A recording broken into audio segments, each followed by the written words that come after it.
Before, if I had a bad day, it's kind of like, oh, the rest of the week is just kind of is just done because of this one bad day. But now it's just like, today sucked, but that's okay because there's tomorrow. It started my senior year of high school. Absolutely nothing was going my way, and then like I was really hard on myself too. Like I couldn't make a mistake without like it just being the end of the world, and I'm just like, I'm just the worst person ever because I can't do anything right. I had this one friend, and he was like my best friend. He started to kind of be a real jerk, and just like anytime I tried to tell him that, hey, you're kind of being a jerk and you're kind of upsetting me, he would always just be like, why are you freaking out about it? That was kind of the thing that made my senior year really hard, because it's like we were such good friends and now you're just being a jerk.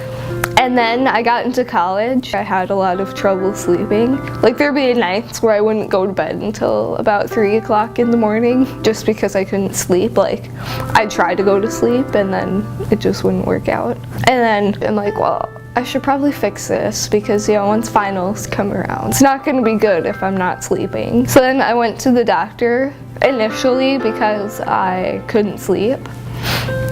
And then we started talking and she was asking me questions about like depression and anxiety. And I'm like, well, yeah, I'm kind of anxious in public and I don't know, I don't really like myself that much. So then she prescribed me some medicine to like treat the anxiety, which she thought was causing my sleep problems.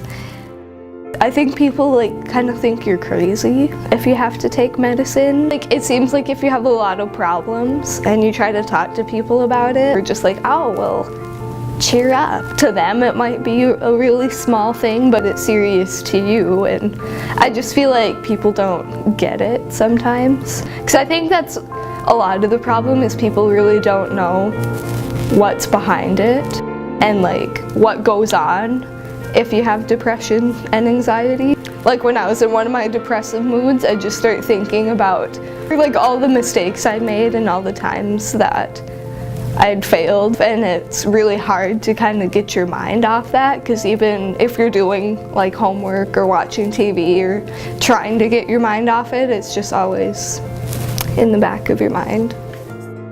Like there'd be times where I would kind of make a fool of myself because I'm a freshman in college and that's bound to happen. A couple months ago, if that happened, I would just be like, I just want to hide forever and this was the worst day ever. But at that time, after I'd started my medicine, it was just kind of like, okay, I screwed up today. You know, I could have a really bad day, but it kind of wouldn't ruin everything else. I'm Tori and I have no shame.